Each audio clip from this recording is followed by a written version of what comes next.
Pemerintah Kota Lubuk Linggau resmi mengeluarkan surat edaran terkait larangan operasional objek wisata selama libur Lebaran 2021, mulai dari tanggal 14 hingga 17 Mei mendatang. Meski demikian, kawasan objek wisata air terjun Temam dan waterpark dibuka untuk umum pada Minggu pagi. Dari pantauan di lapangan, tampak para pengunjung mendatangi kawasan objek wisata yang berada di Kelurahan Rahma, Kecamatan Lubuk Linggau Selatan 1, Kota Lubuk Linggau.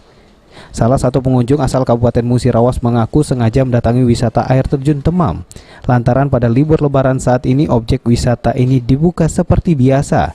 Terlebih suasananya yang asri dan sejuk membuat memilih menghabiskan libur Lebaran di kawasan wisata ini. Kalau wisata lain misalkan Bukit Sulap atau Cogong mungkin sepi di sana, atau misalkan kayak jalurnya ditutup gitu. Karena di sini tuh dibuka gitu kan. Jadi kami ada kesempatan di sini, jadi ke sini. Sementara itu, General Manager PT Linggau Bisa Hansen mengatakan dibukanya objek wisata ini merupakan simulasi untuk memastikan semua alat dapat berfungsi dengan baik. Rencananya simulasi akan digelar selama 2 hari, yaitu pada tanggal 17 hingga 18 Mei mendatang.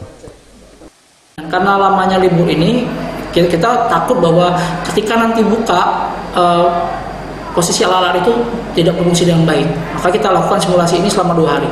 Kalau nantinya ini ada pihak kepolisian datang terus memaksa untuk menutup, tidak boleh dilakukan simulasi? Kami tetap ikut langkah dari kepolisian. Kalau seandainya dia datang ke sini meminta kita tutup, ya kita sudah kasih izin bahwa ini adalah simulasi yang kita lakukan.